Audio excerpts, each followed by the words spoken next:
heart on you. I know I'm going through some changes. Love has been a rocky road full of complications.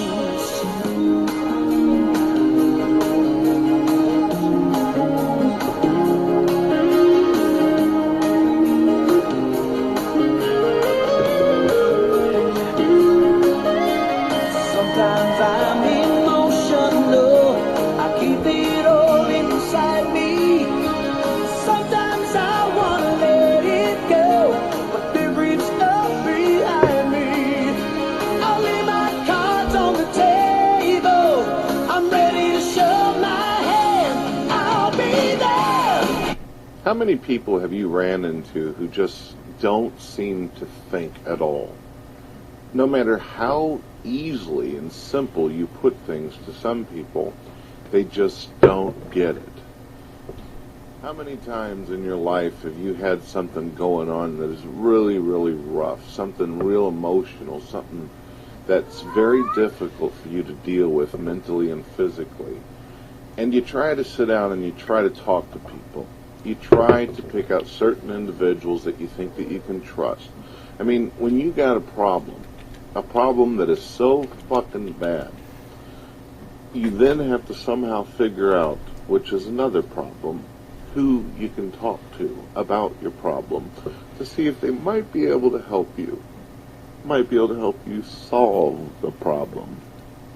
Logically, you might pick out an older person, someone who has had a lot of experiences in life, someone that you think may have went through something similar that you have, and they might have some sage old advice.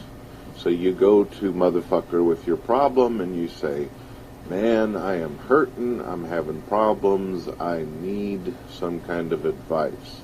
And then they rear up, take a deep breath, and then they go into this, back in 1952, it was so bad that whenever it snowed outside and I had to go to school as a young lad no taller than yourself, and they go into this whole situation about how they had to floss with fucking nails and shit and carry their own cross uphill to the Golgotha, and how they had to deal with all kinds of horrible shit themselves.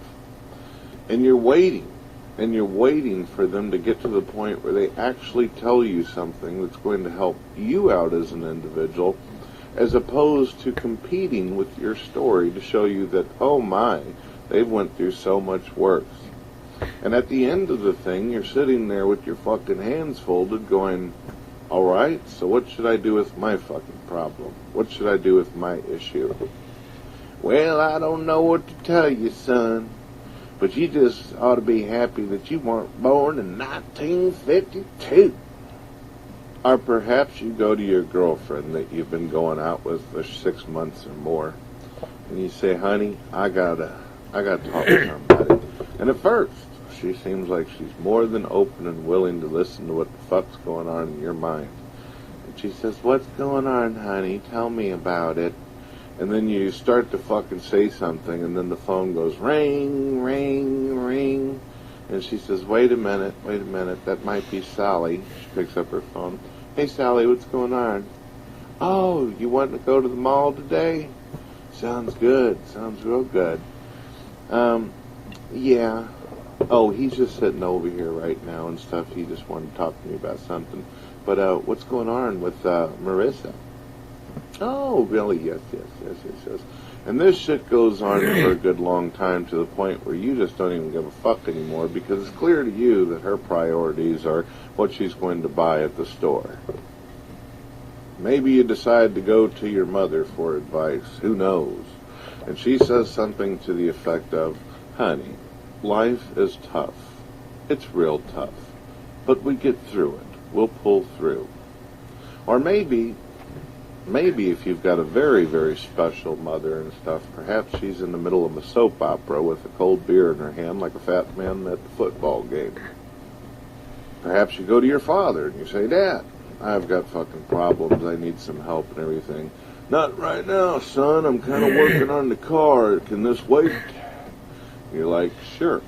So then whenever it comes dinner time, you're sitting down with Dad and you're like, Dad, I've got some problems. And he's like, don't be a pussy. Don't be a pussy. Things will fix themselves in time.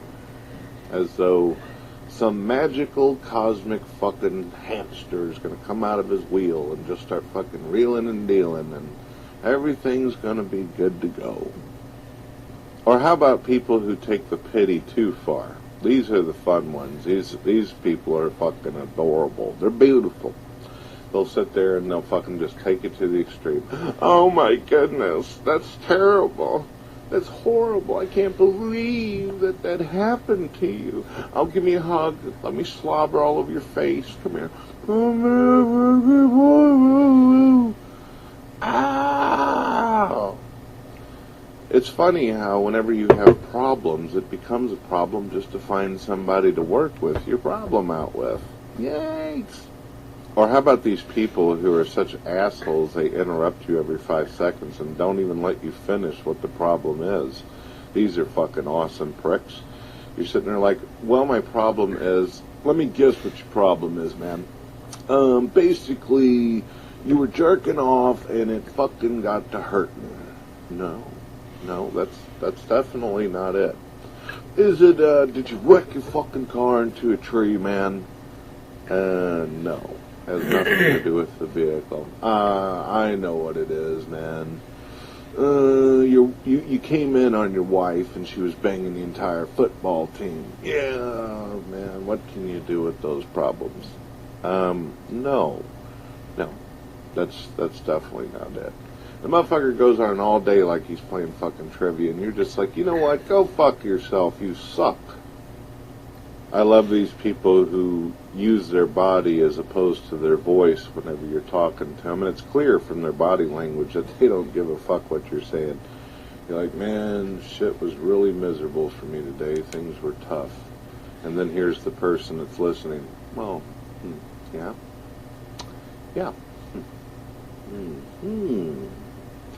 I motherfucking see. I like these people who think they're a coach whenever they're doing it. All of a sudden they go from a complete and utter dumbass to they think that they're a coach of a fucking team or something. Come on, son, you can do it. All you have to do is just lift your head up, keep your neck up, and walk with triumph. Well, not exactly that epic, but you get the point. You've had these people who, oh yeah, you know. But the truth is, ladies and gentlemen, that people usually end up solving problems on their own. They usually solve issues all by themselves. It's interesting to know, though, that usually people, whenever they go to someone else to talk to them about their problems, it's really the only thing they want. They're not exactly wanting to be preached at. They don't want advice. They're not really interested in suggestions. They just want someone who cares. Someone who actually gives off this vibe that they give a fuck and that they're there for them. But they don't really need all this kind of incoherent babble and rants and shit like that. Just a person to listen. Listen and give a damn. And unfortunately, there's a lot of people out there that just don't give a fuck. They don't care. And they can clearly show it by the way they talk and the way they move their body. I myself, I've always considered myself a good listener. I feel like if I keep quiet and I listen to people at times, I learn things. I learn things. Good things and bad things and whatever. Sometimes listening is the best medicine of all.